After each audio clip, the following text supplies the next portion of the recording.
सहनाववतु सहनौ भुनक्तु सह वीर्यङ्करवावहै तेजस्विनावधीतमस्तु मा विद्विषावहै।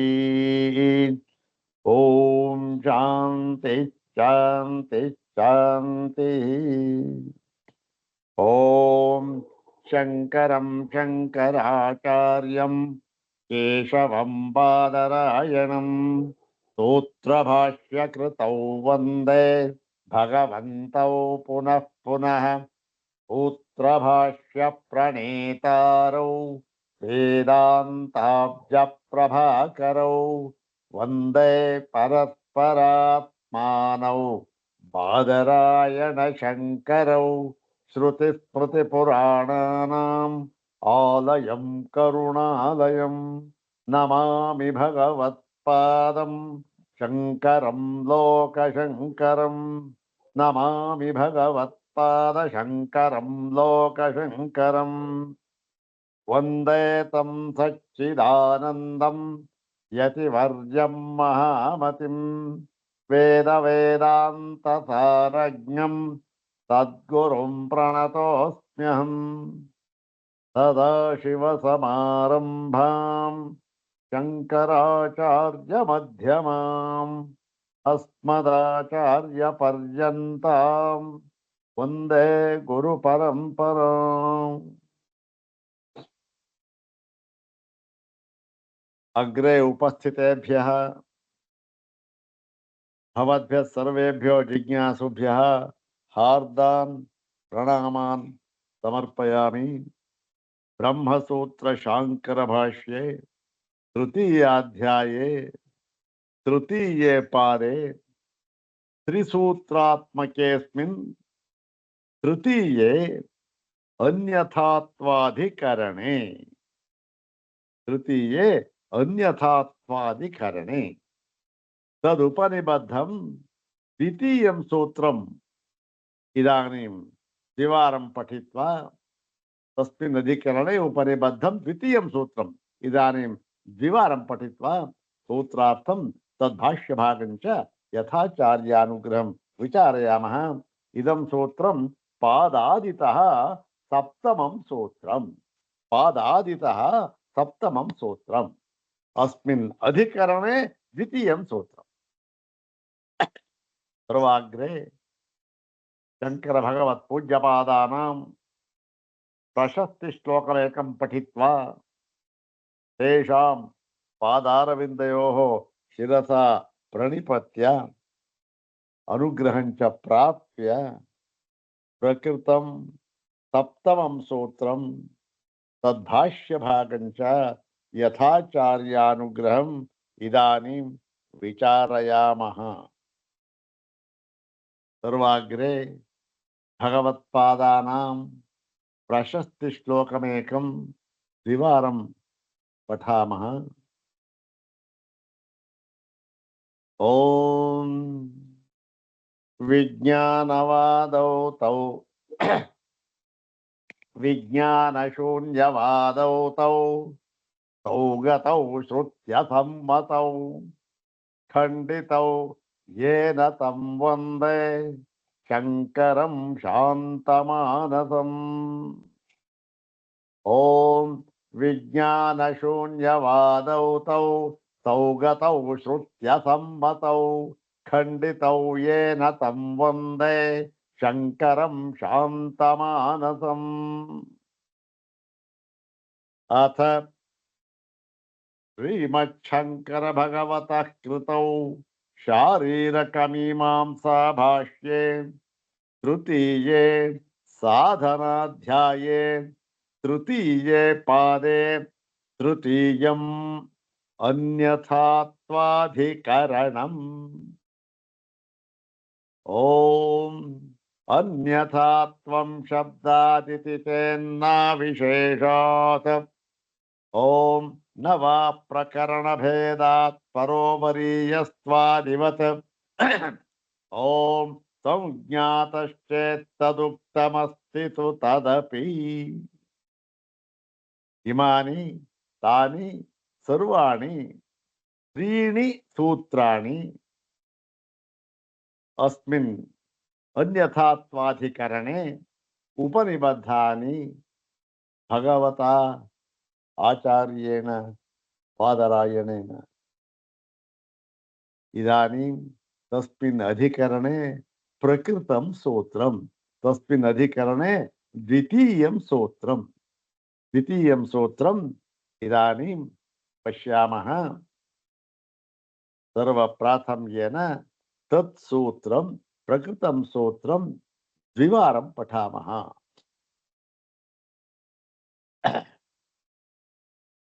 ಓಂ ನವ ಪ್ರಕರಣ ಭೇದಾತ್ ಪರೋವರೀಯಸ್ತ್ವಾದಿವತ್ ಓಂ ನವ ಪ್ರಕರಣ ಭೇದಾತ್ ಪರೋವರೀಯಸ್ತ್ವಾದಿವತ್.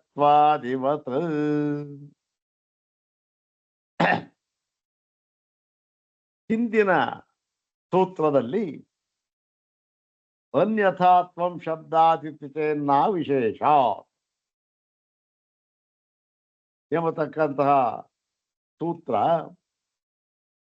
ಅದರಲ್ಲಿ ಪೂರ್ವ ಪಕ್ಷಿ ಏನು ಹೇಳಿದ್ದ, ಸ್ವಾಮಿ ಈ ಎರಡೂ ಶಾಖೆಗಳಲ್ಲಿ ವಾಜತನಯ ಶಾಖೆ ಒಂದು, ಮತ್ತೆ ಛಾಂದೋಗ್ಯ ಶಾಖೆ ಇನ್ನೊಂದು, ಸಾಮ ಶಾಖೆ ಸಾಂಖ್ಯ ಶಾಖೆ ಇನ್ನೊಂದು, ಇದರಲ್ಲಿ ಒಂದೇ ವಿದ್ಯೆಯು ಹೇಳಲ್ಪಟ್ಟಿದೆ. ಯಾವುದದು ವಿದ್ಯೆ ಅಂತಂದ್ರೆ ಪ್ರಾಣೋಪಾಸನೆಗೆ ಸಂಬಂಧಪಟ್ಟ ವಿದ್ಯೆ ಒಂದೇ ಒಂದು ಹೇಳಿದೆ. ಇದು ಪ್ರಾಣೋಪಾಸನ. ಇಲ್ಲಿ ಒಂದೇ ವಿದ್ಯೆಯನ್ನು ಹೇಳಿದ್ದರೂ ಕೂಡ ಎರಡೂ ಕಡೆ ಶಬ್ದಗಳು ಬೇರೆ ಬೇರೆಯಾಗಿವೆ. ಉದಾಹರಣೆಗೆ ಈ ಒಂದು ಪ್ರಕ್ರಮ ಅಂತ ಏನಿದೆ, ಉಪಕ್ರಮ ಅಂತ ಏನ್ ಹೇಳಿದೆ, ಅದು ಬೇರೆಯಾಗಿದೆ. ಮತ್ತೆ ಕೆಲವು ಪಾರಿಭಾಷಿಕ ಶಬ್ದಗಳು ಬೇರೆಯಾಗಿವೆ. ಹೀಗಾಗಿ ಏನಾಗಿದೆ, ಇದು ಒಂದೇ ಯಾವುದು, ಎರಡು ಒಂದೇ ಇರಬಹುದು, ಎರಡೂ ಕೂಡ ಎರಡು ಬೇರೆ ಬೇರೆ ಶಬ್ದ ಇರಬಹುದು. ಆದರೂ ಕೂಡ ಏನಾಗಿದೆ, ಇದರಲ್ಲಿ ಅನ್ಯಥಾತ್ವ ಅಂತ ಅನ್ನೋದು ಇಲ್ಲ. ಯಾತಕ್ಕೆ? ಒಂದೇ ಪ್ರಕರಣ, ಒಂದೇ ರೀತಿ ಪ್ರಕ್ರಮವನ್ನು ಮಾಡಿದ್ದಾರೆ. ಆದ್ದರಿಂದ ಇಲ್ಲಿ ಪ್ರಕ್ರಮ ಭೇದ ಏನು ಇಲ್ಲ. ಯಾತಕ್ಕೆ ಹೇಳ್ದ ಇದನ್ನ?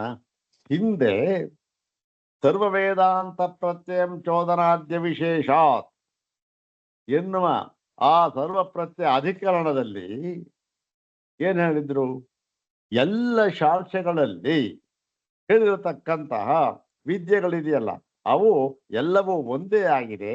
ಮತ್ತೆ ಗುಣಗಳನ್ನು ಕೂಡ ಒಂದರಲ್ಲಿ ಹೇಳಿರತಕ್ಕಂತಹ ಗುಣಗಳನ್ನ ಇನ್ನೊಂದಕ್ಕೆ ತಂದು ಸೇರಿಸಿಕೊಳ್ಳಬಹುದು. ವಿದ್ಯೆ ಏನಾಗಿದೆ, ವಿದ್ಯೈಕತ್ವವನ್ನೇ ಹೇಳಿದೆ ಅಂತ ಸಿದ್ಧ ಮಾಡಿದ್ರು. ಅದನ್ನ ಶ್ರುತಿ ವಾಕ್ಯಗಳಿಂದ ಮತ್ತೆ ಈ ಒಂದು ನಮಗೆ ಪ್ರಮಾಣಗಳಿಂದ, ಅನ್ಯಥಾ ಪ್ರಮಾಣಗಳಿಂದ ಅದನ್ನ ಸಿದ್ಧ ಮಾಡಿ ಹೇಳಿದ್ರು. ಈಗ ಅದನ್ನೇ ಇಟ್ಕೊಂಡು ಹೇಳ್ತಾ ಇದ್ದಾನೆ ಪೂರ್ವ ಪಕ್ಷಿ.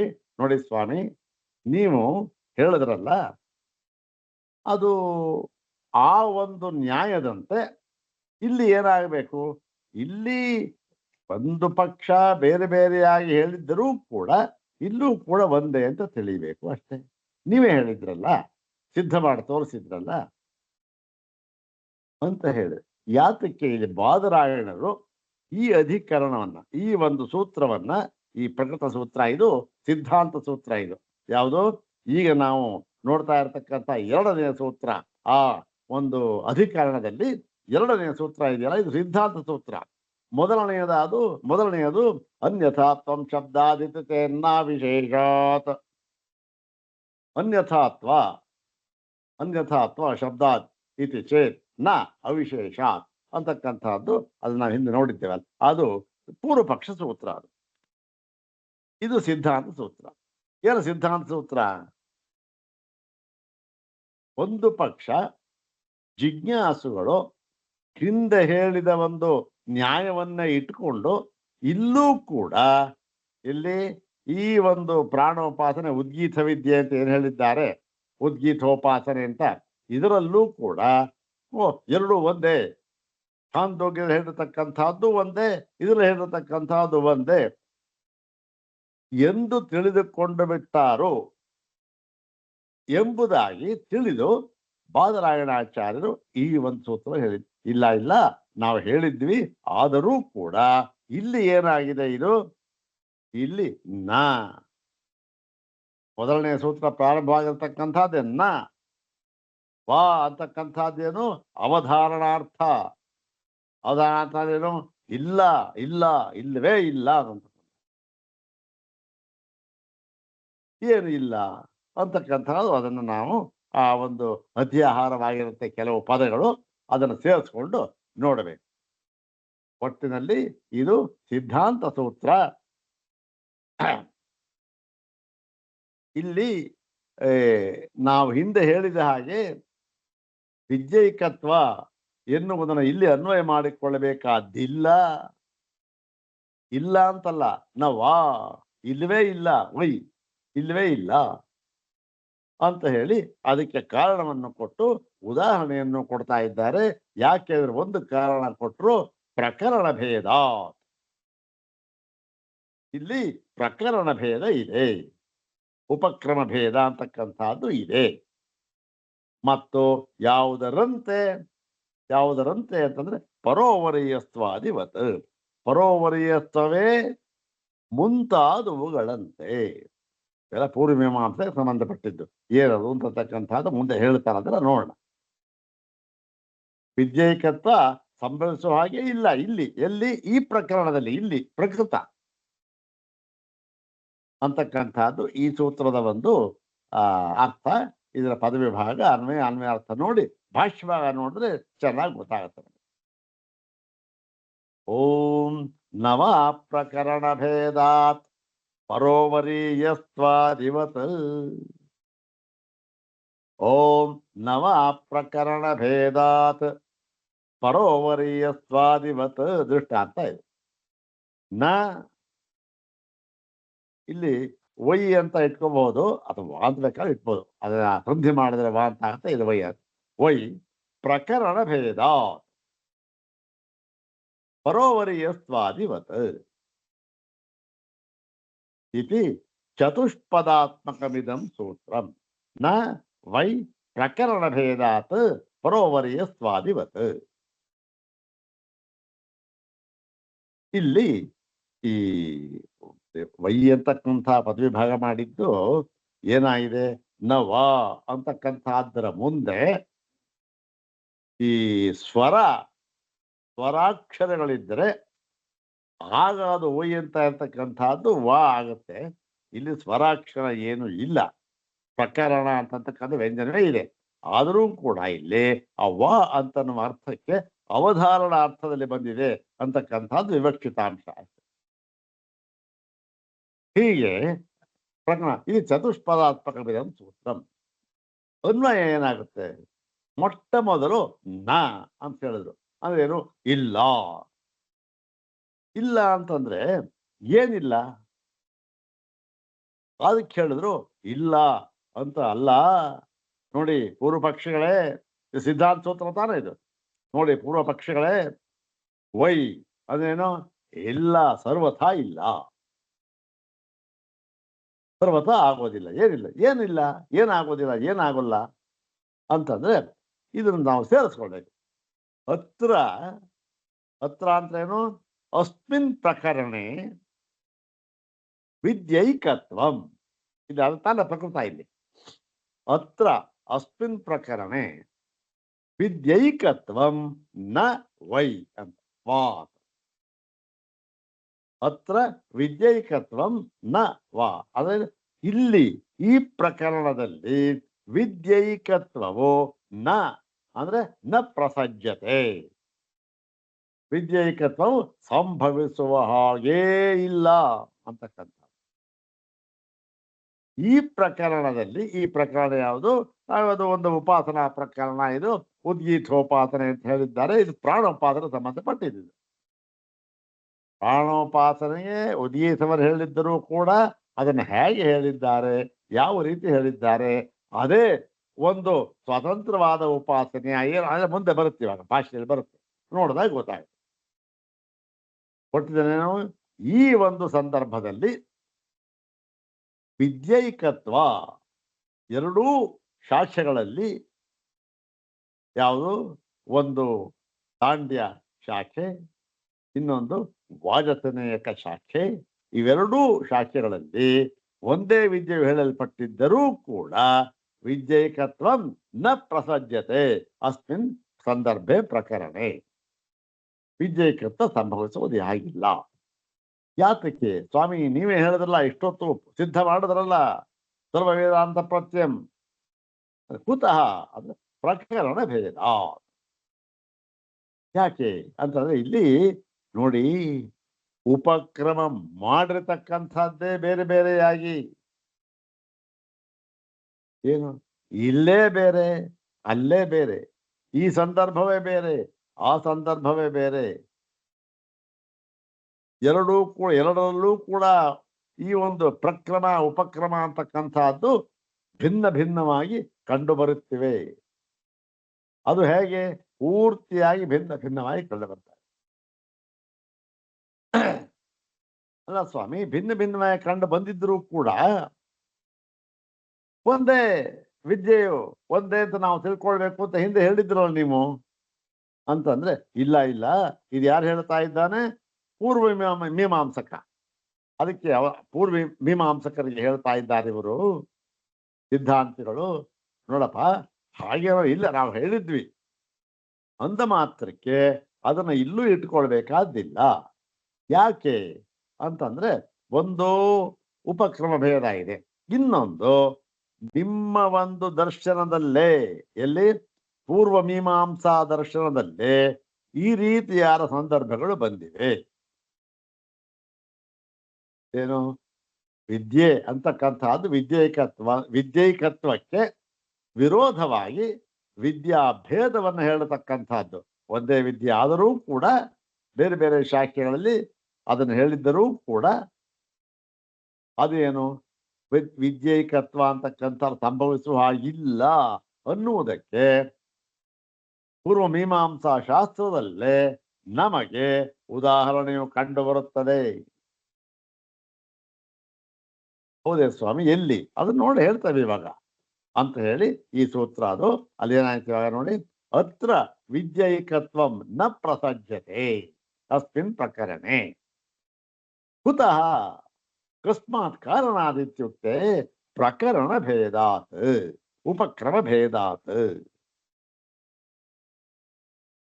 ಕೋ ದೃಷ್ಟಾಂತಃ? ಯಥಾ ಪರೋವರೀಯಸ್ತ್ವಾದಿವತ್. ಇದು ಇಲ್ಲಿ ವಿದ್ಯೈಕತ್ವವು ಸಂಭವಿಸುವ ಹಾಗೇ ಇಲ್ಲ.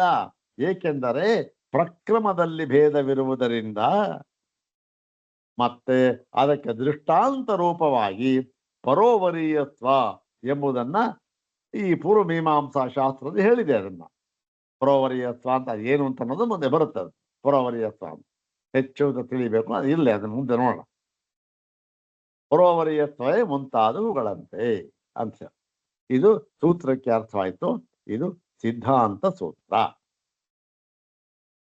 ಈಗ ಈ ಭಾಷ್ಯ ಭಾಗವನ್ನ ನೋಡೋಣ. ನೋಡಿ, ಒಂದು ನಾವು ಮನಸ್ಸಲ್ಲಿ ಇಟ್ಕೊಳ್ಬೇಕು. ಏನು ಅಂದ್ರೆ, ಆಚಾರ್ಯರು ಇಲ್ಲಿ ಒಂದು ಸಿದ್ಧಾಂತ ಮಾಡಿದ್ರು. ಇಲ್ಲಿ ಸರ್ವ ವೇದಾಂತ ಪ್ರತ್ಯಂ ಚೋದನಾದ್ಯ ವಿಶೇಷಾತ್ ಅಂತ ಮಾಡಿದ್ರು ಒಂದೇ. ಅದನ್ನೇ ಎಲ್ಲಾ ಕಡೆನೂ ಇಟ್ಕೊಳ್ಬೇಕು ಅಂತಕ್ಕಂಥ ನಿಯಮ ಇಲ್ಲ. ಆ ಸಂದರ್ಭಕ್ಕೆ ತಕ್ಕಂತೆ ನೋಡಿ, ಇಲ್ಲಿ ಪೂರ್ವ ಮೀಮಾಂಸಾ ದರ್ಶನವನ್ನ ವಿಶ್ವಾಸಕ್ಕೆ ತೆಗೆದುಕೊಂಡಿದ್ದಾರೆ.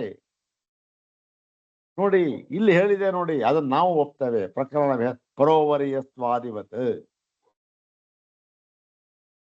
ಮತ್ತೆ ಈ ಉಪನಿಷತ್ತುಗಳಲ್ಲಿಯೂ ಕೂಡ ಕೆಲವು ಕಡೆ ಇದನ್ನು ಹೇಳಿದ್ದಾರೆ. ಅಂತ ಹೇಳಿ ಇಲ್ಲಿ ಆ ಒಂದು ಮೀಮಾಂಸಾ ಶಾಸ್ತ್ರವನ್ನೂ ಕೂಡ ವಿಶ್ವಾಸಕ್ಕೆ ತೆಗೆದುಕೊಂಡು ಹೇಳಿದ್ದ. ಬರೀ ಮೀಮಾಂಸಾ ಶಾಸ್ತ್ರವನ್ನ ಇವರು ನಿರಾಕರಣೆ ಮಾಡಿಬಿಟ್ಟಿದ್ದಾರೆ. ಅಂದ್ರೆ ಯಾವ ಶಾಸ್ತ್ರವನ್ನೂ ಕೂಡ, ಯಾವ ದರ್ಶನವನ್ನೂ ಕೂಡ ಶಂಕರ ಭಗವತ್ಪಾದರವರು ಪೂರ್ಣವಾಗಿ ನಿರಾಕರಣೆ ಮಾಡಿದಂತಹ ಒಂದು ಉದಾಹರಣೆ ನಮಗೆ ಕಂಡು ಬರೋಲ್ಲ ಎಲ್ಲೂ ಕೂಡ. ಎಲ್ಲಿ? ಅವರ ಸೂತ್ರ ಭಾಷ್ಯದಲ್ಲಿ. ಬೇರೆ ಕಡೆ ಪ್ರಕರಣ ಗ್ರಂಥಗಳಲ್ಲಿ ಏನೋ ಹಾಕಿರ್ಬೋದು, ಅದು ಬೇರೆ ವಿಚಾರ, ನಮ್ಗೆ ಬೇಕ. ಬ್ರಹ್ಮಸೂತ್ರ ಶಾಂಕರ ಭಾಷ್ಯದಲ್ಲಿ ಶಂಕರ ಭಗವತ್ಪಾದರು ಬೇಕಾದಷ್ಟು ದರ್ಶನಗಳನ್ನ, ಸಿದ್ಧಾಂತಗಳನ್ನ ತೆಗೆದುಕೊಂಡು ಅದೆಲ್ಲವನ್ನೂ ಕೂಡ ನಿರಾಕರಣೆ ಮಾಡಿ ಆತ್ಮೈಕತ್ವವನ್ನ ಪ್ರತಿಷ್ಠಾಪನೆ ಮಾಡಿದ್ದಾರೆ. ಸರಿ ತಾನೆ? ಈ ಆತ್ಮೈಕತ್ವವನ್ನ ಪ್ರತಿಷ್ಠಾಪನೆ ಮಾಡುವುದಕ್ಕೋಸ್ಕರವಾಗಿ ಅವರು ಮಿಕ್ಕೆಲ್ಲ ದರ್ಶನಗಳನ್ನು ಕೂಡ ಸಾರಾಸಗಟಾಗಿ ನಿರಾಕರಣೆ ಅಂತ ಏನು ಮಾಡಿಲ್ಲ, ನಮಗೆ ಕಂಡು ಬರೋದಿಲ್ಲ. ಹೇಗೆ ಅಂದ್ರೆ ಎಲ್ಲ ದರ್ಶನಗಳಲ್ಲಿಯೂ ಕೂಡ ಯಾವ ಯಾವ ಭಾಗಗಳು ಈ ಒಂದು ಆತ್ಮೈಕತ್ವ ಅಂತಕ್ಕಂತಹ ಅವರ ಸಿದ್ಧಾಂತಕ್ಕೆ, ಶಂಕರ ಭಗವತ್ಪಾದ ಸಿದ್ಧಾಂತ ಏನು ಅಲ್ಲ, ಇದು ಉಪನಿಷತ್ ಸಿದ್ಧಾಂತ. ಇದು ಉಪನಿಷತ್ ಸಿದ್ಧಾಂತಕ್ಕೆ ಬೇರೆಯ ದರ್ಶನಗಳಲ್ಲಿಯೂ ಕೂಡ ಎಲ್ಲಿ ಇದಕ್ಕೆ ಪೂರಕವಾಗಿರುತ್ತೋ ಅದನ್ನೆಲ್ಲ ತಗೊಂಡಿದ್ದಾರೆ. ಇದನ್ನು ನಾವು ಅನುಮೋದಿಸುತ್ತೇವೆ. ಖಂಡಿತವಾಗಿ ನಿರಾಕರಣೆ ಮಾಡಿದ್ದರೂ ಕೂಡ ನೋಡಿ, ಇಲ್ಲಿ ಹೇಳಿದ್ದಾರಲ್ಲ, ನೀವು ಹೇಳಿದ್ದೀರಲ್ಲ, ಇಲ್ಲಿ ಇದು ನಮಗೆ ಸಮ್ಮತವಾಗಿದೆ, ಇದನ್ನು ನಾವು ಅಂಗೀಕರಿಸಿದ್ದೇವೆ, ನಾವು ಕೂಡ ಇದನ್ನ ಗ್ರಹಣ ಮಾಡಿದ್ದೇವೆ ಅಂತ ಹೇಳೋದನ್ನ ತಗೊಳ್ತಾರೆ. ಎಲ್ಲೂ ಕೂಡ ಹಾಗೆ. ಮತ್ತೇನು ಯಾವುದನ್ನ ನಿರಾಕರಣೆ ಮಾಡಿದ್ದಾರೆ ಅಂತಂದ್ರೆ, ಯಾವುದನ್ನ ಅಂದ್ರೆ ತಮ್ಮ ಸಿದ್ಧಾಂತಕ್ಕೆ ವಿರುದ್ಧವಾಗಿರತಕ್ಕ, ತಮ್ಮ ಸಿದ್ಧಾಂತ ಅಂದ್ರೆ ಉಪನಿಷತ್ ಸಿದ್ಧಾಂತಕ್ಕೆ ವಿರುದ್ಧವಾಗಿ ಕಂಡು ಬರ್ತಾ ಇರತಕ್ಕಂತಹ ಭಾಗಗಳನ್ನ ನೋಡಿ, ಇದು ಸರಿಯಲ್ಲ ಅಂತ ಹೇಳಿದ್ದಾರೆ. ಇದನ್ನೂ ಕೂಡ ಯಾತಕ್ಕೆ ಹೇಳಿದ್ದಾರೆ? ಸ್ವಸಿದ್ಧಾಂತ ಸಮರ್ಥನಾಯ ಅಷ್ಟೇ.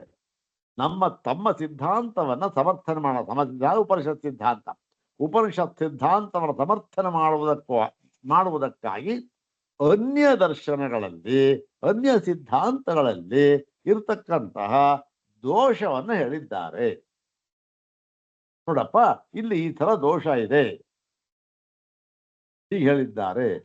ಮತ್ತೆ ಬೇರೊಂದು ಕಡೆ ಅದನ್ನು ಹೇಳಿದ್ದಾರಲ್ಲ, ಇನ್ನೊಂದು ಕಡೆ ಹೇಳಿದ್ದಾರಲ್ಲ, ಅದನ್ನು ನಾವು ನಮಗೆ ಅದನ್ನು ಸ್ವೀಕಾರ ಮಾಡ್ತೇವೆ ಅಂತ ಹೇಳಿ ಆ ಒಂದು ಎಲ್ಲಿ ನಮ್ಮ ಸಿದ್ಧಾಂತಕ್ಕೆ ಒಪ್ಪವಾದ ಒಂದು ವಿಚಾರ ಬರುತ್ತೋ ಅದೆಲ್ಲವೂ ಕೂಡ ನಮಗೆ ಒಪ್ಪಿಗೆ ಅಂತ ಹೇಳಿ ಸ್ವೀಕಾರ ಮಾಡಿದ್ದಾರೆ. ಇರ್ಲಿ, ನೋಡೋಣ 322ನೇ ಭಾಷಣ. ನವ ವಿದ್ಯೈಕತ್ವಂ ಅತ್ರ ನ್ಯಾಯಂ. ವಿದ್ಯೈಕತ್ವಂ ಅತ್ರ ನವ ನ್ಯಾಯಂ. ವಿದ್ಯೈಕತ್ವಂ ಅಂದ್ರೆ ಎಲ್ಲ ವಿದ್ಯೆಗಳಲ್ಲಿಯೂ ಈ ವಿದ್ಯೆ ಎರಡು ಹೇಳಿದ್ದಾರೆ. ಎರಡು ಕಡೆ ಈ ವಿದ್ಯೆ ಇದೆಯಲ್ಲ, ಇದು ಒಂದೇ ರೀತಿಯಾಗಿದೆ ಎಂಬುದಾಗಿ ಯಾವ ಒಂದು ಸಿದ್ಧಾಂತವನ್ನ ನಾವು ಹಿಂದೆ ಮಾಡಿದ್ದೇವೋ ಅದು ಇಲ್ಲಿ ಸಮಂಜಸವಾಗುವ ಹಾಗಿಲ್ಲ. ಇಲ್ಲಿ ಸಮಂಜಸವಾಗುವುದಿಲ್ಲ. ಸ್ವಾಮಿ, ಇಲ್ಲೇನು ಹೇಳ್ತೀರಿ? ಇಲ್ಲಿ ವಿದ್ಯಾಭೇದವನ್ನ ಹೇಳುತ್ತೇವೆ. ಏನು ವಿದ್ಯಾಭೇದ ಅಂತಂದ್ರೆ, ಛಾಂದೋಗ್ಯದಲ್ಲಿ ಹೇಳಿರತಕ್ಕಂಥ ವಿದ್ಯೆ ಇದೆಯಲ್ಲ, ಅದೇ ಬೇರೆ. ಮತ್ತೆ ಈ ಬೃಹದ ಅರಣ್ಯಕ ಹೇಳಿರತಕ್ಕಂತಹ ವಿದ್ಯೆ, ಅದೇ ವಿದ್ಯೆ ಹೇಳಿದ್ದಾರೆ, ಆದರೂ ಕೂಡ ಇಲ್ಲಿ ಇದು ಬೇರೆ. ಓಹೋ, ಇದೇನು ಸ್ವಾಮಿ, ಅಲ್ವಂತರ ಹೇಳಿದ್ರಿ, ಇಲ್ಲಿ ತರ ಹೇಳಿದ್ರಿ. ಹೌದಪ್ಪ, ಎಲ್ಲೆಲ್ಲಿ ಯಾವ್ಯಾವುದನ್ನ ಎಷ್ಟೆಷ್ಟು ತೆಗೆದುಕೊಳ್ಳಬೇಕು ಅಷ್ಟನ್ನು ಮಾತ್ರ ತೆಗೆದುಕೊಳ್ಳಬೇಕು ಅಷ್ಟೇ. ಇವಾಗ ನೋಡಿ, ಯಾವನೋ ಒಬ್ಬ ಇದ್ದಾನೆ ಮನುಷ್ಯ, ಅವನನ್ನ ಪೂರ್ತಿಯಾಗಿ ನಿರಾಕರಣೆ ನಾವು ಮಾಡಿದ್ದೇವೆ ಅನ್ನುವುದು ಅಷ್ಟು ಸಾಧುವಲ್ಲ. ಯಾಕೆ? ಅವನನ್ನ ಪೂರ್ಣವಾಗಿ ನಿರಾಕರಣೆ ಮಾಡ್ತಾ ಇಲ್ಲ ನಾವು. ಅವನಲ್ಲಿ ಇರತಕ್ಕಂತಹ ಒಂದು ಒಳ್ಳೆಯ ಗುಣ ಅಂತ ಏನಿದೆ, ನಮ್ಮ ಪಕ್ಷಕ್ಕೆ ಅನುಗುಣವಾಗಿರತಕ್ಕಂಥ ಯಾವುದು ಗುಣ ಅಂತ ಏನಿದೆ ಅದನ್ನ ನಾವು ಸ್ವೀಕಾರ ಮಾಡ್ತೇವೆ ಅವನಿಂದ. ಆದ್ರೆ ಅದಕ್ಕೆ ವಿರುದ್ಧವಾದ ಕೆಲವು ಯಾವ್ಯಾವುದೋ ವಿರೋಧ ಗುಣಗಳಿದೆ, ಅದು ನಮ್ಮ ಬೇಡ ಆಗ್ತಾ. ಪೂರ್ತಿಯಾಗಿ ನಿರಾಕರಣೆ ಅಂತ ಎಲ್ಲೂ ಇಲ್ಲವೇ ಇಲ್ಲ, ಎಲ್ಲೂ ಭಗವತ್ಪಾದನೆ ಮಾಡೇ ಇಲ್ಲ. ಸಾಂಖ್ಯ ಸಿದ್ಧಾಂತದಲ್ಲಿ ತಗೊಂಡಿದ್ದಾರೆ ನೋಡಿ. ನಿಮ್ಮ ಸಿದ್ಧಾಂತ ಈ ವೇದಾಂತ ಸಿದ್ಧಾಂತಕ್ಕೆ ಬಹಳ ಹತ್ತಿರವಾಗಿದೆ, ಒಪ್ತೇವೆ ನಿಮ್ಮ ನ್ಯಾಯ. ಆದರೆ ನೀವು ಹೇಳಿರುವಂತೆ ಏನು, ಪ್ರಧಾನವೇ ಬೇರೆ, ಪುರುಷನೇ ಬೇರೆ, ಪ್ರಧಾನವು ಸ್ವತಂತ್ರವಾಗಿ ಜಗತ್ತಿಗೆ ಕಾರಣವಾಗಿದೆ ಎಂದು ನೀವು ಹೇಳಿದ್ರಲ್ಲ, ಅದನ್ನು ಮಾತ್ರ ಒಪ್ಪೋದಿಲ್ಲ. ಎಲ್ಲವೂ ಸರಿಯಾಗಿದೆ, ಮಿಕ್ಕಿದ್ದು ನಿಮ್ದು. ಆದರೆ ಪ್ರಧಾನವು ನೋಡಿ, ಈ ಪ್ರಧಾನವು ಜಗತ್ತನ್ನು ಸೃಷ್ಟಿಸುತ್ತದೆ ಅಂತ ನೀವು ಹೇಳಿದ್ರಿ, ನಾವು ಅದನ್ನು ಅನುಮೋದಿಸುತ್ತೇವೆ. ಹೌದು, ಸರಿಯಾಗಿ ಹೇಳಿದಿರಿ ಸ್ವಾಮಿ ನೀವು ಸಾಂಖ್ಯರೇ ಅಂತ ಹೇಳಿದ್ರು. ಆದರೆ ಮುಂದೆ ನೀವು ಹೇಳಿದ್ರಲ್ಲ, ಏನು, ಈ ಪ್ರಧಾನವು ಸ್ವತಂತ್ರವಾಗಿ ಈ ಜಗತ್ತಿಗೆ ಕಾರಣವಾಗಿದೆ ಅಂತ ಹೇಳ್ಬಿಟ್ರಲ್ಲ ಸ್ವಾಮಿ. ಸಾಂಖ್ಯರೇ ಸ್ವತಂತ್ರವಾಗಿ ಅಂತ ಹೇಳಿದ್ರಲ್ಲ, ಅದು ನಮಗೆ ಒಪ್ಪಿಗೆ ಇಲ್ಲ. ಆ ಸ್ವತಂತ್ರವಾಗಿ ಕಾರಣ ಅಂತ ಹೇಳಿದ್ದು ಒಪ್ಪಿಗೆ ಇಲ್ಲ, ಅದನ್ನು ನಾವು ವಿರೋಧ ಮಾಡ್ತೇವೆ. ಹಾಗೆ ಎಲ್ಲಿ ಏನ್ ಬೇಕು ಅದನ್ನ ತಗೊಂಡು ಮಿಕ್ಕದಲ್ಲಿ ವಿರೋಧ ಮಾಡ್ತಾರೆ. ಇಲ್ಲಿ ಏನ್ ಮಾಡ್ತಾರೆ, ವಿದ್ಯೈಕತ್ವ ಮಾತ್ರ ನ್ಯಾಯ. ಈ ವಿದ್ಯೈಕತ್ವ ಅಂತಕ್ಕಂಥದ್ದು ಇಲ್ಲಿ ನ್ಯಾಯವಲ್ಲವೇ ಅಲ್ಲ. ಮತ್ತೆ ಇನ್ಯಾವುದು ನ್ಯಾಯ ಸಮಂಜಸ ಹೊಂದುವುದು ಅಂದ್ರೆ ವಿದ್ಯಾಭೇದ ಏವ ಅತ್ರ ನ್ಯಾಯ. ವಿದ್ಯಾಭೇದ ಏವ ಅತ್ರ ನ್ಯಾಯ. ನ್ಯಾಯ ಅಂತ ಹೇಳಬಾರದು, ನ್ಯಾಯ. ಯಾಕೆಂದ್ರೆ ಇದು ಭಾವಾರ್ಥಕ ಪದ. ನ್ಯಾಯದ ಒಂದು ಭಾವ, ನ್ಯಾಯಸ್ಯ ಭಾವ ನ್ಯಾಯಂ. ಇಲ್ಲಿ ಪುಲ್ಲಿಂಗ ಹಾಕಿ ಭೇದ ಇದೆ, ನ್ಯಾಯ ಅಂತ ಹಾಕಿ. ನ್ಯಾಯ ಕಸ್ಮಾತ್, ಯಾಕೆ ಹೇಳಿದಿಲ್ಲ ಸ್ವಾಮಿ, ಯಾಕೆ ಇಲ್ಲಿ ಭೇದ, ಇಲ್ಲಿ ಭೇದವನ್ನು ಯಾಕೆ ಹೇಳ್ತಾ ಇದ್ದೀರಿ ಅಂತಂದ್ರೆ ಪ್ರಕರಣ ಭೇದ ಇದೆ. ಈ ಯಾಕೆ ಪ್ರಕರಣ ಭೇದ, ಇಲ್ಲಿ ಪ್ರಕರಣದಲ್ಲಿಯೇ ಭೇದವಿದೆ. ಈ ಪ್ರಕರಣ ಭೇದ ಅಂತಂದ್ರೆ ಏನ್ ನಾವೇನು ಅರ್ಥ ಮಾಡಿ, ಏನ್ ಪ್ರಕರಣ ಇಲ್ಲ, ಒಂದೇ ಪ್ರಕರಣ ಸ್ವಾಮಿ ಅಂದ್ರೆ ಇಲ್ಲ, ಪ್ರಕ್ರಮ ಭೇದ. ಆದರೂ ಕೂಡ ನಾವು ಇಲ್ಲಿ ನಾವು ಅದನ್ನು ಉಪಯೋಗಿಸಿದ್ದೀವಲ್ಲ, ಅದರ ಉಪಯೋಗಿಸಿದ್ದರ ರೀತಿ ಇದೆಯಲ್ಲ, ಅದು ಬೇರೆ ಬೇರೆ ಆಗಿದೆ. ನಾವು ಹೊರಟಿರುವ ದಾರಿ ಬೇರೆ ಬೇರೆ ಆಗಿದೆ. ಪ್ರಕ್ರಮ ಭೇದ ಅಂತ ಇತ್ಯರ್ಥ. ತಥಾ ಹಿ ಪ್ರಕ್ರಮ ಭೇದೋ ದೃಶ್ಯತೆ. ಏನ್ ಸ್ವಾಮಿ ಪ್ರಕ್ರಮ ಭೇದ ಅಂದ್ರೆ ಏನ್ ಪ್ರಕ್ರಮ ಭೇದ ಇದೆ? ನಾವು ಹಿಂದೆ ಹೇಳಿದ್ವಲ್ಲ, ಏನ್ ಹೇಳಿದ್ದ ನೋಡಿ ಇಲ್ಲಿ ನೋಡಿ, ಯಾವುದೋ ಒಂದು ನೀವು ಉಪಕ್ರಮ ಅದು ಇದು ಭೇದ ತಗೊಂಡ್ಬಿಟ್ಟು ಇದು ಎರಡು ವಿದ್ಯೆ ಬೇರೆ ಇರ್ತಕ್ಕಂಥದ್ದು ಸರಿಯಲ್ಲ ಅಂತ ಹೇಳೋದಾದ್ರೆ ನೋಡಿ, ಒಂದ್ರಲ್ಲಿ ಭೇದ ಇರಬಹುದು, ಆದರೆ ಬಹಳಷ್ಟು ಕಡೆಗಳಲ್ಲಿ ಏಕತ್ವ ಇದೆ. ಏನಿದೆ ಎಲ್ಲ ಉದ್ದಕ್ಕೆ ಅದಕ್ಕೆ ಇದನ್ನ ಕೊಟ್ಬಿಟ್ಟಿದ್ದ. ಏನು, ಆ ಒಂದು ಮುಖ್ಯ ಪ್ರಾಣ ವ್ಯಪಾಶ್ರಯ, ಮತ್ತೆ ಉದ್ಗೀತೋಪನ್ಯಾಸ, ವಾಗಾದಿ ಸಂಕೀರ್ತನ, ಅದು ನಿಂದೆ ಮಾಡಿದ್ದು, ಮುಖ್ಯ ಪ್ರಾಣ ವ್ಯಪಾಶ್ರಯ ಅದನ್ನು ಆಶ್ರಯಿಸಿದ್ದು, ಅದರಿಂದ ಆ ಮುಖ್ಯ ಪ್ರಾಣ ಆ ಅಸುರರು ಅವನು ಹೊಡೆದಿದ್ದು ಪಾಪದಿಂದ, ಅದು ಚೂರು ಚೂರಾಗಿಬಿಟ್ಟಿದ್ದು ಆ ಪಾಪ. ಇವನ್ನ ಮುಟ್ಟದೆ, ಆಸಂಗ ಅಂತಕ್ಕಂಥ ಅದು ಮುಟ್ಟದೆ ಹೋಗ್ಬಿಟ್ಟಿದ್ದು ಇವೆಲ್ಲ ಒಂದೇ ಅಂತಿದ್ದ. ಆದರೂ ಕೂಡ ಹೇಗೆ ಹೇಳ್ತಾ ಇದ್ದೀರಿ ಪ್ರಕ್ರಮ ಭೇದ ಇದೆ ಅಂತ ಅಂದ್ರೆ ಈ ತಥಾ ಈಗ ಪ್ರಕ್ರಮ ಭೇದೋ ದೃಶ್ಯತೆ. ನೋಡಿ ಪ್ರಕ್ರಮ ಭೇದ ಹೀಗಿದೆ ಇಲ್ಲಿ ಹೇಗೆ ಅಂತಕ್ಕಂಥದ್ದು ಹೇಳ್ಬೇಕಾದ್ದು ಇವಾಗ ಎರಡನ್ನು ಕಂಪೇರ್ ಮಾಡಿ ಹೇಳ್ತಾರೆ. ಛಾಂದೋಗ್ಯೆ ತಾವತ್ ಮೊಟ್ಟ ಮೊದಲಿಗೆ ನಾವು ಛಾಂದೋಗ್ಯ ವಾಕ್ಯವನ್ನು ತೆಗೆದುಕೊಳ್ಳೋಣ. ಛಾಂದೋಗ್ಯ ತಾವತ್ ಓಮಿತ್ಯೇತದಕ್ಷರ ಮುದ್ಗೀತಮುಪಾಸೀತ ಅಂತ ಇದೆ. ಎಲ್ಲಿ ಛಾಂದೋಗ್ಯ ಮೊಟ್ಟ ಮೊದಲನೆಯ ಈ ಮಂತ್ರ ಇದೆ. ಮೊಟ್ಟ ಮೊದಲ ಒಂದು ಒಂದು ಒಂದು ಮೊಟ್ಟ ಮೊದಲನೆಯದು ಮಂತ್ರ ಇದೆ. ಉದ್ಗೀತೋಪಾಸನೆ ಹೇಳ್ತಕ್ಕಂಥ ಸಂದರ್ಭ ಅಲ್ಲಿ ಓಮಿತ್ಯೇತದಕ್ಷರ ಮುದ್ಗೀತಮುಪಾಸೀತ. ಆಮೇಲೆ ಹೇಳಿದ್ದಾರೆ ಓಮಿತಿ ಶ್ಯುದ್ಗಾಯತಿ ತಸ್ಯೋಪವ್ಯಾಖ್ಯಾನಂ.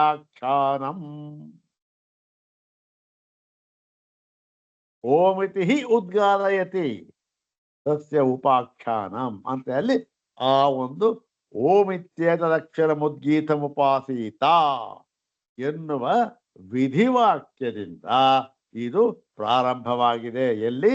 ಛಾಂದೋಗ್ಯದಲ್ಲಿ. ಅಂದ್ರೇನು? ಇದು ಅರ್ಥ ಬಹಳ ಮುಖ್ಯವಾದದ್ದು. ಏನು ಅಂತಂದ್ರೆ ನೋಡಿ, ಇಲ್ಲಿ ಓಂ ಎಂಬುದಾಗಿ ಓಂ ಎಂಬತಕ್ಕಂಥ ಒಂದು ಅಕ್ಷರ ಅಲ್ವಾ? ಆ ಓಂ ಎಂಬ ಒಂದು ಅಕ್ಷರವಾಗಿರ್ತಕ್ಕಂತಹ ಉದ್ಗೀತವನ್ನ ಉಪಾಸನೆ ಮಾಡಬೇಕು ವಿಧಿ. ಅದೇನು? ಓಂ ಎಂಬತಕ್ಕಂಥ ಅಕ್ಷರ ರೂಪವಾಗಿರುವ ಉದ್ಗೀತವನ್ನ ಉಪಾಸನೆ ಮಾಡಬೇಕು ಅಂತ ಹೇಳಿ ಈ ಒಂದು ಉದ್ಗೀತಕ್ಕೆ ಈ ಓಂಕಾರವನ್ನ ಏನಾಗಿ ಹೇಳಿದ್ರು? ಅವಯವ ರೂಪವಾಗಿ ಹೇಳಿತ್ತು. ಓಂಕಾರವನ್ನ ಉದ್ಗೀತ ಇದೆಯಲ್ಲ ಅದಕ್ಕೆ ಅವಯವ. ಈ ಉದ್ಗೀತವನ್ನ ಈ ಓಂಕಾರವಾಗಿರ್ತಕ್ಕಂಥ ಈ ಅಕ್ಷರ ರೂಪವಾಗಿರ್ತಕ್ಕಂಥ ಓಂಕಾರ ರೂಪವಾಗಿರ್ತಕ್ಕಂಥದ್ದು ಓಂಕಾರ ಇದೆಯಲ್ಲ ಅದನ್ನ ಅಕ್ಷರ ರೂಪವಾಗಿರೋ ಓಂಕಾರ ಅದನ್ನ ಉದ್ಗೀತ ಎಂಬುದಾಗಿ ಉಪಾಸನೆ ಮಾಡಬೇಕು ಅಂತ ಹೇಳಿ ಉದ್ಗೀತಕ್ಕೆ ಅವಯವ ರೂಪವಾಗಿ ಇಲ್ಲಿ ಏನನ್ನು ಹೇಳಿದ್ದಾರೆ? ಓಂಕಾರವನ್ನು ಹೇಳಿದ್ದಾರೆ. ಇದನ್ನು ಸ್ವಲ್ಪ ನಾವು ಮನಸ್ಸಲ್ಲಿ ಇಟ್ಕೊಳ್ಬೇಕಿದೆ. ಇದೇ ನಮ್ಮ ವ್ಯತ್ಯಾಸ ಗೊತ್ತಾಗೋದಿಲ್ಲ. ಇಷ್ಟೇ ವ್ಯತ್ಯಾಸ. ಓಂಕಾರವನ್ನ ಅವಯವ ಅಂತಲೂ ಮತ್ತೆ ಈ ಒಂದು ಉದ್ಗೀತವನ್ನ ಅವಯವಿ ಅಂತಲೂ ಇಲ್ಲಿ ಹೇಳಿದ್ದಾರೆ. ಒಂದಾಯ್ತು. ಇತ್ಯೇವಂ ಇಲ್ಲೇ ಹೇಳಿದ್ದಾರೆ ಉದ್ಗೀತಾವಯವಸ್ಯ ಓಂಕಾರಸ್ಯ ಉಪಾಸ್ಯತ್ವಂ ಪ್ರಸ್ತುತ್ಯ. ಹೀಗೆ ಉದ್ಗೀತ ಅವಯವಸ್ಯ ಅಂದ್ರೆ ಉದ್ಗೀತ ಇದೆಯಲ್ಲ, ಉದ್ಗೀತವೆಂಬುದು ಅವಯವವಾಗಿರುವ ಓಂಕಾರ. ಕ್ಷಮಿಸ್ಬೇಕು, ಉದ್ಗೀತದ ಅವಯವ ಓಂಕಾರ. ಸರಿ, ಉದ್ಗೀತದ ಅವಯವ ಓಂಕಾರ ಆಗಿರುವ ಓಂಕಾರವನ್ನ ಏನ್ ಮಾಡಬೇಕು? ಉಪಾಸನೆ ಮಾಡಬೇಕು ಎಂಬುದಾಗಿ ಹೇಳಿ ಪ್ರಸ್ತುತ್ಯ. ಮತ್ತೇನ್ ಹೇಳಿದ್ರು? ಮುಂದೆ ಏನ್ ಹೇಳಿದ್ರು? ಆ ಒಂದು ರಸತಮಾದಿ ಇಲ್ಲ ಪ್ರಸ್ತುತ್ಯ ರಸತಮಾದಿ ಗುಣೋಪವ್ಯಾಖ್ಯಾನಂ ತತ್ರ ಕೃತ್ವ.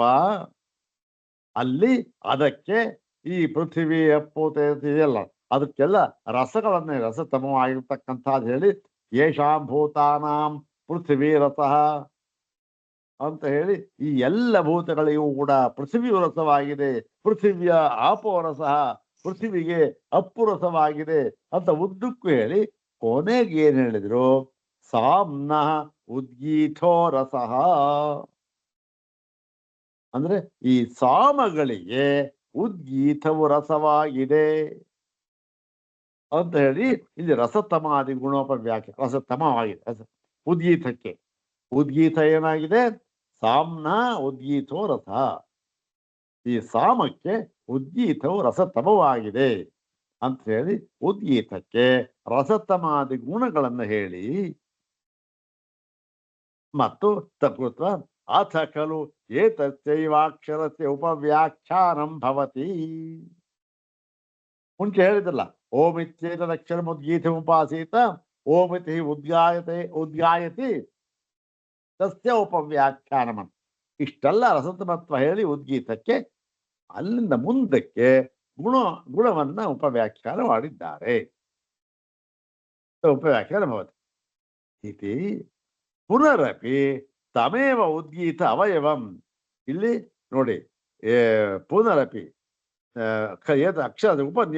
ಅಕ್ಷರಸ್ಯ ಉಪವ್ಯಾಖ್ಯಾನಂ ಭವತಿ ಅಂತ ಹೇಳಿ ಪುನಃ ಮತ್ತೊಂದು ಬಾರಿ ಉದ್ಗೀತ ಅವಯವನ್ನ, ಓಂಕಾರವು ಉದ್ಗೀತಕ್ಕೆ ಅವಯವವಾಗಿದೆ ಎಂಬುದನ್ನ ಅನುವರ್ತ್ಯ, ಅದನ್ನ ಹಿಂದೆ ಹೇಳಿದ್ದನ್ನೇ ಅದನ್ನು ಅನುಸರಿಸಿಕೊಂಡು ಅಲ್ಲಿಂದ ಮುಂದಕ್ಕೆ ಏನ್ ಮಾಡಿದ್ರು, ಈ ದೇವಾಸುರ ಆಖ್ಯಾಯ ಶುರುವಾಯ್ತು, ಯುದ್ಧ ಆಯ್ತು, ಅವರು ಆ ಗೆಲ್ಲೋದಕ್ಕೆ ಹೋದ್ರು. ಗೆಲ್ಲಬೇಕಾದ್ರೆ ಏನ್ ಮಾಡ್ಬೇಕಾದ್ರು, ಉದ್ಗೀತ ಅಂತಕ್ಕಂಥ ಒಂದು ಉಪಾಸನೆಯಿಂದ ನಾವು ಆ ಶಕ್ತಿಯನ್ನು ಪಡ್ಕೊಂಡು ರಾಕ್ಷಸನ ಸೋಲ್ಸೋಣ, ಅವೆಲ್ಲ ಹಿಂದೆ ಆಗಿತ್ತಲ್ಲ. ಅದಕ್ಕೆ ದೇವಾಸುರ ಆಖ್ಯಾಯಿಕಾ ದ್ವಾರೇಣ ತಂ ಪ್ರಾಣಂ ಉದ್ಗೀತಮುಪಾಸಾಂಚಕ್ರಿರೇ ಅನ್ಬಿಟ್ಟು ಆ ಮುಖ್ಯ ಪ್ರಾಣನಿಗೆ ಹೇಳಿ, ಇದು ಬಹಳ ಮುಖ್ಯವಾದ ವಾಕ್ಯ, ಆ ಮುಖ್ಯ ಪ್ರಾಣನನ್ನೇ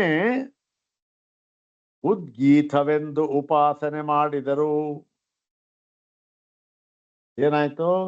ಮುಖ್ಯ ಪ್ರಾಣನನ್ನೇ ಉದ್ಗೀತವೆಂದು ಉಪಾಸನೆ ಮಾಡಿದರು.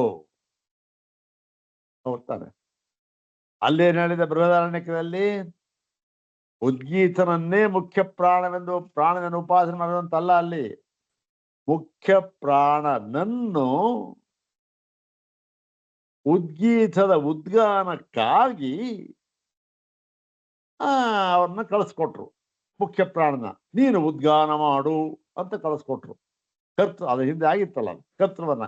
ಇಲ್ಲೇನ್ ಹೇಳಿದ್ರು, ಇಲ್ಲಿ ಆ ಓಂಕಾಯಿ ಯಾವುದು ಈ ಉದ್ಗೀತ ಇದೆಯಲ್ಲ, ಪ್ರಾಣನನ್ನೇ ಮುಖ್ಯ ಪ್ರಾಣನನ್ನೇ ಉದ್ಗೀತ ಅಂತ ಉಪಾಸನೆ ಮಾಡಿದರು ಅಂತ ಇಲ್ಲಿದೆ. ಇಲ್ಲಿ ಚಾಂದೋಗಿದೆ. ಇತ್ಯಾಹ ತತ್ರ ಯದಿ ಉದ್ಗೀತ ಶಬ್ದೇನ ಸಕಲಾ ಭಕ್ತಿರಭಿಪ್ರೇಯೇತ ತಸ್ಯಾಶ್ಚ ಕರ್ತ ಉದ್ಗಾತ ಋತ್ವಿಕ್ ತತ ಉಪಕ್ರಮಶ್ಚ ಉಪರುಧ್ಯೇತ ಲಕ್ಷಣಾಚ ಪ್ರಸಜ್ಯೇತ. ಈಗ ಒಂದು ವೇಳೆ ನಾವೇನು ಅರ್ಥ ಯದಿ ಒಂದು ವೇಳೆ ಉದ್ಗೀತ ಎಂಬತಕ್ಕಂಥ ಶಬ್ದದಿಂದ ಸಕಲಾ ಭಕ್ತಿ ಅಭಿಪ್ರಾಯೇತ, ಸಕಲಾ ಭಕ್ತಿ ಅಂದ್ರೆ ಪೂರ್ಣವಾದ ಭಕ್ತಿಯನ್ನು ಅವರು ಅಭಿಪ್ರಾಯ ಪಟ್ಟಿದ್ದರೆ, ಸಂಗೀತ ಪೂರ್ಣವಾದ ಭಕ್ತಿ ಕಂಡ್ರಿ ಅಂತ ಅಭಿಪ್ರಾಯ ಪಟ್ಟಿದ್ದರೆ ಅಂದ್ರು. ಏನು ಈ ಭಕ್ತಿ ಅಂತಂದ್ರೆ ಏನಪ್ಪ? ಇಲ್ಲಿ ಸಾಮವೇದದಲ್ಲಿ ಇದೊಂದು ಪಾರಿಭಾಷಿಕ ಪದ, ಭಕ್ತಿ ಅಂತಕ್ಕಂಥದ್ದು. ಏನು ಭಕ್ತಿ ಅಂತಂದ್ರೆ ನಾವು ದೇವ್ರ ಪೂಜೆ ಮಾಡೋ ಭಕ್ತಿ, ಆ ಗುರು ಭಕ್ತಿ ಅದಲ್ಲ. ಏನು ಅಂತಂದ್ರೆ ಈ ಸಾಮ ಇದೆಯಲ್ಲ, ಸಾಮ ಅಂದ್ರೆ ಸಾಮ ಮಂತ್ರಗಳು. ಹೇಗೆ ಋಗ್ವೇದ ಅಂದ್ರೆ ಋಕ್ ಅಂತ ಹೇಳಿ ಋಗ್ ಮಂತ್ರ ಆಗತ್ತೆ, ಯಜಸ್ಸು ಯಜುರ್ವೇದ ಮಂತ್ರ ಆಗತ್ತೆ. ಹಾಗೆ ಈ ಸಾಮ ಅಂದ್ರೆ ಸಾಮ ಮಂತ್ರಗಳು. ಆ ಸಾಮ ಮಂತ್ರಗಳನ್ನ ವಿಂಗಡಿಸ್ಕೊಳ್ತಾರೆ. ಅವಯವಗಳಾಗಿ ವಿಂಗಡಿಸಿ ಏನ್ ಮಾಡ್ತಾನೆ, ಆ ಉದ್ಗಾತರು ಪ್ರಸ್ತೋತ್ರು ಅಂತ ಇರ್ತಾರಲ್ಲ ಋತ್ವಿಜರು, ಅವರು ಅದನ್ನ ಅವಯವಗಳಾಗಿ ವಿಂಗಡಿಸಿಕೊಂಡು ಪಠನೆ ಮಾಡ್ತಾರೆ. ಹೀಗೆ ಅವಯವಗಳಾಗಿ ವಿಂಗಡಿಸಿಕೊಳ್ಳುವುದನ್ನ ಏನ್ ಮಾಡ್ತಾರೆ, ಈ ಸಾಮ ಶಾಖೆಯವರು ಅದನ್ನ ಭಕ್ತಿ ಅಂತ ಕರೀತಾರೆ. ಭಕ್ತಿನೇನು ಈ ಭಕ್ತಿ ಅಲ್ಲ, ಈ ಸಾಮಗಳನ್ನ ಅವಯವಗಳಾಗಿ ವಿಂಗಡಿಸ್ಕೊಂಡು ಹೇಳ್ತಾರೆ. ಏನು ಅವಯವಗಳಾಗಿ ವಿಂಗಡಿಸ್ಕೊಂಡು ಹೇಳ್ತಾರೆ ಅಂತಂದ್ರೆ, ಈ ಭಕ್ತಿ ಅಂತಕ್ಕಂಥದ್ದು ವಿಂಗಡಣೆ ಮಾಡ್ತಾರಲ್ಲ, ಅದು 7 ವಿಧವಾದ ಭಕ್ತಿಗಳನ್ನು ಹೇಳ್ತಾರೆ. ಸಾಮವೇದದಲ್ಲಿ ಇವೆಲ್ಲ ಈ ಸಾಮಶಾಸ್ತ್ರೆಯನ್ನು ಅಧ್ಯಯನ ಮಾಡ್ತಾರಲ್ಲ ಅವ್ರಿಗೆ ಸ್ವಲ್ಪ ಪರಿಚಯ ಇರುತ್ತೆ ಇವೆಲ್ಲ. ಯಾಕೆ ಅವ್ರು ಹೇಳುತ್ತೆ ಇಲ್ಲಿ ಈ ಭಕ್ತಿ ಅಂತಕ್ಕಂಥದ್ದು 7 ಭಾಗವಹಿಸ್ತಾರೆ. ಅದರಲ್ಲಿ ಅದು ವಿಸ್ತಾರವಾಗೋದೆಲ್ಲ ಹೇಳಿದ್ದಾರೆ. ಅಷ್ಟೊಂದು ವಿಸ್ತಾರ ಬೇಕಿಲ್ಲ ಈಗ. ಯಾಕೆ ಇಲ್ಲಿ ಭಕ್ತಿ ಅಂತ ಹೇಳಿರೋದ್ರಿಂದ ನಾವೇನೋ ಭಕ್ತಿ ಅಂತ ಅರ್ಥ ಮಾಡ್ಕೋಬಾರದು ಅನ್ನೋದು ಕೇಳ್ತಾ ಇದ್ದಾರೆ ಅಷ್ಟೇ, ಇನ್ನೇನಿಲ್ಲ. ಮೊಟ್ಟ ಮೊದಲನೇದಾಗಿ ಈ ಉದ್ಗಾತರು ಸಾಮವೇದವನ್ನ ಉದ್ಗಾತರು ಮಾಡ್ತಾನೆ, ಹೌದ್ ತಾನೆ? ಅವನು ಮೊಟ್ಟ ಮೊದಲನೇದಾಗಿ ಏನನ್ನು ಪಠಿಸ್ತಾನೆ ಅದನ್ನ ಏನಂತ ಕರೀತಾರಲ್ಲಿ? ಹಿಂಕಾರ ಅಂತ ಕರೀತಾರೆ. ಚಾಂದೋಗ್ಯದ ಉಪಾಸ ಬರ್ತೇವೆ ಅಲ್ಲಿ, ಚಾಂದೋಗ್ಯದ ವಿಸ್ತಾರ ಬರ್ತೇವೆಲ್ಲ. ಹಿಂಕಾರ ಅಂತ ಕರೀತಾರೆ. ಅಲ್ಲಿಗೇನು ಅದು ಮೊದಲನೆಯ ಭಕ್ತಿ ಹಿಂಕಾರ ಅಂತಕ್ಕಂಥದ್ದು.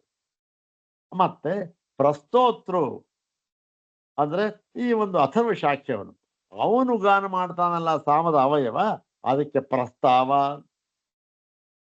ಹಿಂಕಾರ ಆಯ್ತು, ಪ್ರಸ್ತಾವ.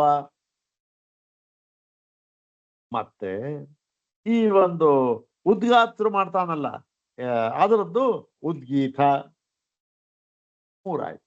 ಹೀಗೆ ಬೇರೆ ಬೇರೆ ಋತ್ವಜರು ಮಾಡತಕ್ಕಂಥ ಒಂದು ವಿಂಗಡಣೆ ಮಾಡ್ಕೊಂಡು ಮಾಡ್ತಾರಲ್ಲ ಅದಕ್ಕೆ ಉದ್ಗೀತ ಮೂರಾಯ್ತು. ಪ್ರತಿಹಾರ ನಿಧನ ಅಂದ್ರೇನು? 5 ಆಯ್ತು. ಅದಕ್ಕೆ ಮತ್ತೆ ಇನ್ನು 2 ಸೇರಿಸ್ತಾರೆ. ಆದಿ ಮತ್ತೆ ಉಪದ್ರವ ಎನ್ನುವುದನ್ನು ಸೇರಿಸ್ಕೊಳ್ತಾರೆ. ಆದಿ ಮತ್ತೆ ಉಪದ್ರವ ಎನ್ನುವುದನ್ನ ಸೇರಿಸ್ಕೊಂಡು ಏನಾಯ್ತು? 7 ಭಕ್ತಿಗಳು ಅಂತ ಆಯ್ತು. ಈ ಭಕ್ತಿಗಳು ಅಂತ ಇದನ್ನ ಪಠನ ಮಾಡತಕ್ಕಂಥ ಒಂದು ಕ್ರಮ ಇದೆಯಲ್ಲ, ಅದಕ್ಕೆಲ್ಲ ಕೆಲವನ್ನೆಲ್ಲ ಸೇರಿಸ್ಕೊಂಡು ಹೇಳ್ತಾರೆ. ಆ ಕ್ರಮಕ್ಕೆ ಅದಕ್ಕೆ ಸ್ತೋಭ ಅಂತ ಹೇಳ್ತಾರೆ. ಸ್ತೋಭ ಅಂದ್ರೆ ಒಂಥರ ಅದನ್ನ ಏನ್ ಹೇಳೋದು, ಅದು ಆ ಸಾಮಗಾನ ಕೇಳಿದ್ರೆ ಗೊತ್ತಾ, ಸುಮ್ಮನೆ ಅಕಾರನ ಎಳಿತಾ ಇರ್ತಾರೆ, ಉಕಾರ ಅಂತಾರೆ, ಅಂತಾರೆ. ಸ್ವಾಮಿ ನಮ್ಮ ಇದ್ರ ತರ ಅಲ್ಲ. ಹೀಗೆ ಅದನ್ನ ಹೇಳ್ತಕ್ಕಂಥ ಕ್ರಮ, ಇದು ಭಕ್ತಿ. ಇಲ್ಲೇನು ಹೇಳಿದ್ರು? ಯಾಕೆಂದ್ರೆ ತುಂಬಾ ತಿಳ್ಕೊಳ್ಳೋಕೆ ಅಷ್ಟೇ, ಇನ್ನೇನಿಲ್ಲ. ಎಲ್ಲಿ ಹೇಳಿದ್ರು? ಇಲ್ಲಿ ಸಕಲ ಭಕ್ತಿನ ಅಭಿಪ್ರಾಯತ ಅಂದ್ರೆ ಸಕಲ ಭಕ್ತಿ ಅಂದ್ರೆ ಏನು? 7 ಭಕ್ತಿ ಅಂತ ಇದೆಯಲ್ಲ, ಎಲ್ಲ ಭಕ್ತಿಗಳಿಂದಲೂ ಕೂಡ ಅದನ್ನ ಅಭಿಪ್ರಾಯ ಪಟ್ಟಿದ್ದೆ. ಆದ್ರೆ ಸತ್ಯಾಶ್ಚ ಕರ್ತ ಉದ್ಗಾತ ಅಂದ್ರೆ ಅದರ ಕರ್ತೃವು ಉದ್ಗಾತರು. ಆ ಉದ್ಗಾನವನ್ನ ಮಾಡತಕ್ಕಂಥವನು ಈ ಭಕ್ತಿಯಿಂದ, ಭಕ್ತಿ ಅವಯವಗಳು ಅದನ್ನ ಮಾಡತಕ್ಕಂಥವನಿದೆ, ಅದರ ಕರ್ತೃ ಅಂತ ನಾವು ಅರ್ಥ ಮಾಡಿದರೆ, ಎಲ್ಲಿ ಅರ್ಥ ಮಾಡಿದ್ರೆ ಹೀಗೆ ಕರ್ತೃತ್ವ ಬೃಹದಾರಣ್ಯಕದಲ್ಲಿ ಇಲ್ಲಿ ಅವನನ್ನೇ ಪ್ರಾಣನನ್ನೇ ಉದ್ಗೀತವನ್ನು ಉಪಾಸನೆ ಮಾಡಿದರು. ಅಲ್ಲಿ ಪ್ರಾಣನಿಗೆ ಕರ್ತೃತ್ವ ಹೇಳಿದ್ರು ಉದ್ಗೀತವನ್ನು ಗಾನ ಮಾಡುವುದಕ್ಕೆ. ಹೀಗೆ ಬೇರೆ ಬೇರೆ ಹೇಳಿದ್ರೆ ಇತ್ಯಾಸ ಕಥೋದ ಋತ್ವಿಕ್ ತತಃ ಉಪಕ್ರಮಕ್ಕೆ ಉಪರೋಧ್ಯೇತ. ಹಾಗೊಂದು ವೇಳೆ ಮಾಡಿದ್ರೆ ನೀವು ಏನಾಗುತ್ತೆ, ಇವನು ಕರ್ತೃ ಅಂತ ಮಾಡ್ಬಿಟ್ರೆ ಏನಂತಾರೆ? ಉಪಕ್ರಮ ಏನ್ ಮಾಡಿದ್ರು ನೋಡಿ, ಏನಂತ ಇದ್ರು? ಓಮಿತ್ಯೇತದಕ್ಷರ ಮುದ್ಗೀತಮುಪಾಸೀತ. ಏನು? ಅಕ್ಷರ ರೂಪವಾಗಿರುವ ಓಂಕಾರವನ್ನ ಉದ್ಗೀತದ ಅವಯವ ಎಂಬುದಾಗಿ ತಿಳಿದು ಉಪಾಸನೆ ಮಾಡಬೇಕು ಅಂತ ಇದೆಯಲ್ಲ, ಅದಕ್ಕೆ ಆ ವಾಕ್ಯಕ್ಕೆ ವಿರೋಧ ಬಂದ್ಬಿಡುತ್ತೆ. ಯಾವಾಗ? ಕರ್ತೃತ್ವವನ್ನು ಹೇಳಿದಾಗ. ಯಾಕೆ? ಕರ್ತೃನೇ ಬೇರೆ, ಕರ್ಮನೇ ಬೇರೆ ತಾನೆ. ಇಲ್ಲಿ ಹಾಗಿಲ್ಲ. ಓಮಿತ್ಯೇತ ಅಕ್ಷರ ಮುದ್ಗೀತಮುಪಾಸೀತ, ಇಲ್ಲಿ ಕರ್ಮ ಅಂತೇನು ಹೇಳಿಲ್ಲ. ಅದನ್ನೇ ಆ ಓಂ ಎಂಬತಕ್ಕಂಥ ಅಕ್ಷರವನ್ನ ಉದ್ಗೀತದ ಅವಯವವನ್ನಾಗಿ ತೆಗೆದುಕೊಂಡು ಉಪಾಸನೆ ಮಾಡ್ಬೇಕು. ಹೀಗೆ ಏನಾಗುತ್ತೆ? ಉಪರೋಧ್ಯೇತ ಮತ್ತೆ ಲಕ್ಷಣಾಚ ಪ್ರಸಜ್ಯೇತ. ಅದೇನಾಗ್ಬಿಡುತ್ತೆ? ಹಿಂದೆ ಓಮಿತ್ಯೇತದ ಅಕ್ಷರ ಮುದ್ಗೀತ ಉಪಾಸೇತ ಅಂತಂತ ಹೇಳಿದ್ದಕ್ಕೆ ವಿರೋಧವಾಗಿಬಿಡುತ್ತೆ. ಯಾವಾಗ? ಕರ್ತೃತ್ವವನ್ನು ಹೇಳಿದಾಗ. ಮತ್ತೆ ಏನಾಗುತ್ತೆ? ಅದಕ್ಕೇನು ಅರ್ಥ ಮಾಡ್ಬೇಕಾಗತ್ತ? ಅವಾಗ ಲಕ್ಷಣಾರ್ಥವನ್ನು ಮಾಡ್ಬೇಕಾಗತ್ತೆ ಅಷ್ಟೆ. ಮುಖ್ಯ ಅರ್ಥ ಅಲ್ಲ, ಲಕ್ಷಣಾರ್ಥವನ್ನು ಮಾಡ್ಬೇಕು. ಮತ್ತು ಉಪಕ್ರಮ ಅನುರೋಧೇನ ಚ ಏಕಸ್ಮಿನ್ ವಾಕ್ಯೆ ಉಪಸಂಹಾರೇಣ ಭವಿತವ್ಯಂ. ಮತ್ತೆ ಇದು ಸರಿ ಹೋಗೋದಿಲ್ಲ. ಯಾಕೆ ಅಂತಂದ್ರೆ ಉಪಕ್ರಮಾನುರೋಧೇನ ಅಂದ್ರೆ ಉಪಕ್ರಮವನ್ನ ಅನುಸರಿಸಿಯೇ ಅದನ್ನ ಅನುರೋಧ ಮಾಡುವುದರಿಂದಲೇ ಅಂದ್ರೆ ಅದನ್ನೇ ಉಪಕ್ರಮಕ್ಕೆ ತಕ್ಕಂತೆ ಒಂದು ವಾಕ್ಯದಲ್ಲಿ ಏಕಸ್ಮಿನ್ ವಾಕ್ಯ ಉಪಸಂಹಾರೇಣ ಭವಿತ. ಉಪಸಂಹಾರವೂ ಕೂಡ ಅದೇ ರೀತಿ ಇರಬೇಕು. ಏನು ಉಪಕ್ರಮ ಮತ್ತೆ ಉಪಸಂಹಾರ ಎರಡಕ್ಕೂ ಕೂಡ ಏಕವಾಕ್ಯತೆ ಎಂಬತಕ್ಕಂಥದ್ದು ಇರಬೇಕು. ನೀವು ಹೀಗೆ ಅರ್ಥ ಮಾಡಿಬಿಟ್ರೆ ಏನಾಗುತ್ತೆ, ಇಲ್ಲಿ ಏಕವಾಕ್ಯತೆ ಇರೋದಿಲ್ಲ. ಹೇಗೆ ಅರ್ಥ ಮಾಡಿದ್ರೆ ಕರ್ತೃತ್ವವನ್ನು ಹೇಳಿಬಿಟ್ರೆ ಪ್ರಾಣನಿಗೆ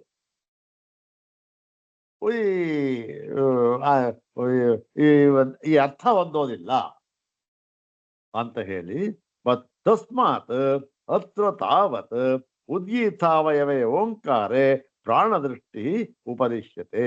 ಆದ್ದರಿಂದ ಇಲ್ಲಿ ಮೊದಲಿಗೆ ಉದ್ಗೀತದ ಅವಯವವಾದ ಓಂಕಾರದಲ್ಲಿ ಅಷ್ಟೆ, ಉದ್ಗೀತ ಅವಯವಾದ ಓಂಕಾರದಲ್ಲಿ ಪ್ರಾಣದೃಷ್ಟಿಯು ಉಪದೇಶವನ್ನು ಮಾಡಿದೆ. ಉದ್ಗೀತದ ಅವಯವಾದ ಓಂಕಾರ ಇದೆಯಲ್ಲ, ಅದರಲ್ಲಿ ಪ್ರಾಣದೃಷ್ಟಿ ಅಂದ್ರೆ ಅದನ್ನೇ ಈ ಪ್ರಾಣದೃಷ್ಟಿ ಪ್ರಾಣ ಅಂತ ತಿಳ್ಕೊಂಡು ಅದನ್ನ ಉಪಾಸನೆ ಮಾಡಿದರು ಅಂತ ಹೇಳಿ ಎರಡಕ್ಕೂ ಕೂಡ ಒಂದೇ ಕರ್ತೃತ್ವವನ್ನು ಹೇಳಿಲ್ಲ, ಉಪದಿಶ್ಯತೆ ಅಂತ ಹೇಳಿ. ಇದು ಛಾಂದೋಗ್ಯದಲ್ಲಾಯಿತು. ಇನ್ನು ವಾಜಸನೇಯಕೇತು, ವಾಜಸನೇಯಕದಲ್ಲಾದರೂ ಇಷ್ಟು ನಾವು ಜ್ಞಾಪಕ ಇಟ್ಕೊಂಡಿರ್ಬೇಕು. ವಾಜಸನೇಯಕ ಏನು ಹೇಳ್ತಾರೆ ಅದನ್ನ ಮುಂದಿನ ಭಾಗದಲ್ಲಿ ನೋಡೋಣ. ಇಷ್ಟು ಒಂದ್ ಸ್ವಲ್ಪ ಮುಂದೆ ನಾಳೆ ಇಲ್ವಲ್ಲ, ಸೋಮವಾರ ತನಕ ಚೂರು ಜ್ಞಾಪಕ ಇಟ್ಕೊಂಡಿರೋಣ. ಆಯ್ತು, ಇದ್ರೆ ಮುಂದಿನ ಭಾಗ ಓದಿದಾಗ ಬೃಹದಾರಣ್ಯಕದಲ್ಲಿ ಅದಕ್ಕೂ ಇದಕ್ಕೂ ವ್ಯತ್ಯಾಸ ಗೊತ್ತಾಗುತ್ತೆ. ಓಂ ಶಾಂತಿ ಶಾಂತಿ ಶಾಂತಿ. ಓಂ ತತ್ಸತ್.